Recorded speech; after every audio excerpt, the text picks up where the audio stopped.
Luis Donaldo Colosio Murrieta nació en Magdalena de Quino, en Sonora, el 10 de febrero de 1950 y murió en la ciudad de Tijuana, Baja California, el 23 de marzo de 1994. Fue un político y economista mexicano, miembro del Partido Revolucionario Institucional.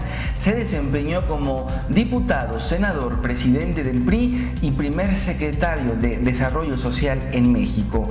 Fue elegido por Carlos Salinas de Gortari como candidato a la presidencia de México, pero fue asesinado antes de llegar. Bienvenido nuevamente a este espacio de análisis donde apostamos por el pensamiento crítico, la introspección de lo que sucede en México y a 20 años de distancia de un magnicidio que sin duda nos sacudió a todo el país. Pero a raíz de esto se gestaron dos situaciones. Una, se nos olvidó de dónde venía, quién lo había elegido, y por otro lado se señaló al posible asesino intelectual. Bueno, entonces hablemos de estas dos cuestiones.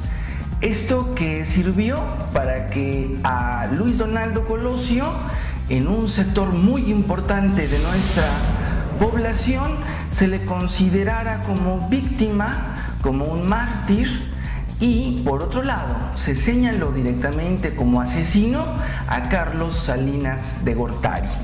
Pues acá tenemos un argumento distinto, pero antes de pasar a esos escenarios, quién estuvo detrás del asesinato de Luis Donaldo Colosio, es importante que hablemos de dos grupos muy poderosos en México.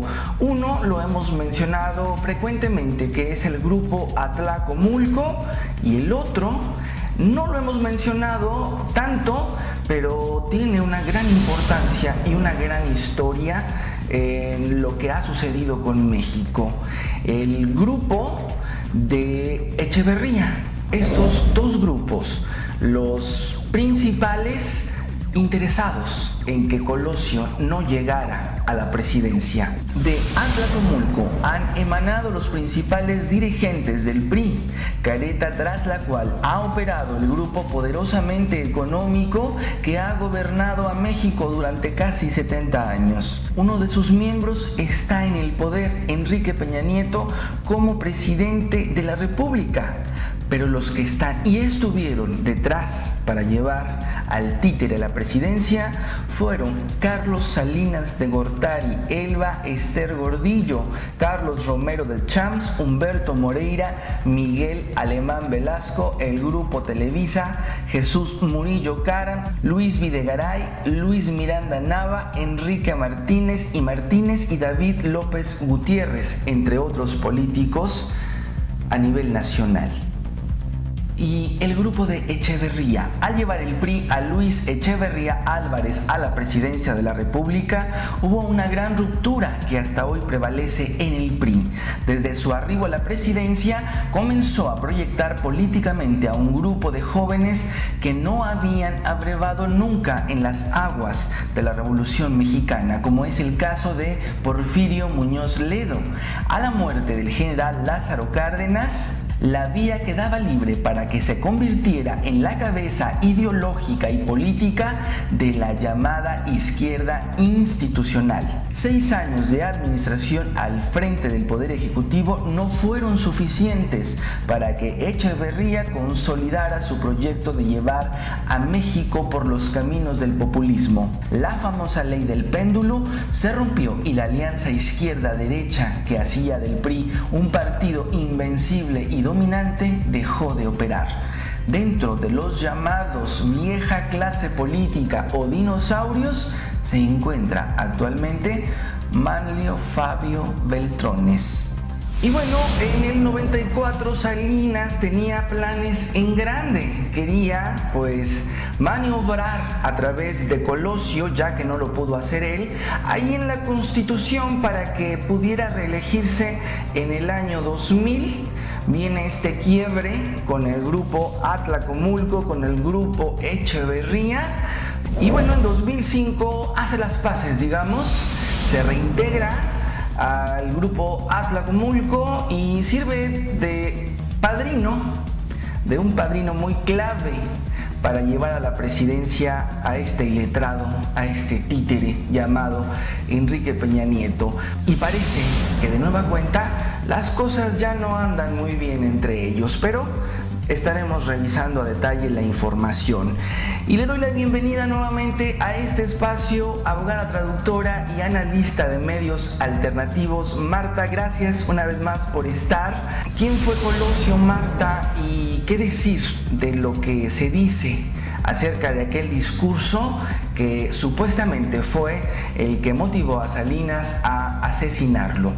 Hola Hugo, muchas gracias por invitarme y muchas gracias a todos los que nos escuchan. Colosio era el beneficiario de la imposición del candidato. Lo eligió Salinas porque él pensaba que era bastante manejable a diferencia de otros, a diferencia del mismo Camacho Solís, que era más, tenía otro carácter. Salinas estaba coqueteando con eliminar el artículo de la Constitución que impide la reelección de los presidentes. Entonces señaló, bueno, a través de que Colosio, yo lo voy manejando y él haga los cambios necesarios para que yo regrese después y me reelija. En este juego del dedazo que siempre se ha dado, ya sea con Miguel de la Madrid o desde antes con López Portillo, con todos los demás que siempre juegan entre ellos para tratar de favorecer a uno, a otro, para mantenerlos sumisos. No entiendo por qué la gente, a pesar de que lo hayan hecho los medios, ensalcen a Colosio, que lo hagan un mártir y que murió casi por la democracia, porque iba a cambiar a México. Realmente no lo entiendo. En un país que, por favor, México, pues, van a matar a alguien por un discurso, por unas palabras, cuando aquí se han dicho todas las palabras más demagógicas, más mentirosas, y lo han hecho todos los presidentes, los candidatos a presidentes, todo lo que decía Echeverría, lo que decía Portillo. ¿De verdad creen que en México alguien van a matar por unas palabras que dicen, por un discurso que no tenía ningún antecedente en los hechos, en la trayectoria de Colosio, ni como luchador social, o que defendiera las causas más justas? Jamás, no se vio nada. Él fue alguien que siguió los lineamientos del PRI, que también el PRI lo utilizó para hacer fundaciones, seguir alimentando esto de héroes, de que de la nada, de algo totalmente hueco que no tiene ni sostén, que fue Salinas quien lo mató, o que lo mandó a matar por este discurso. No tiene ni pies ni cabeza esta aseveración. Marta, y entonces hablemos de estos grupos a los que no le convenía que Colosio llegara a la presidencia, y tal vez no propiamente por Colosio, sino por quien estaba detrás, quien quería seguir detrás, que era Carlos Salinas de Gortari.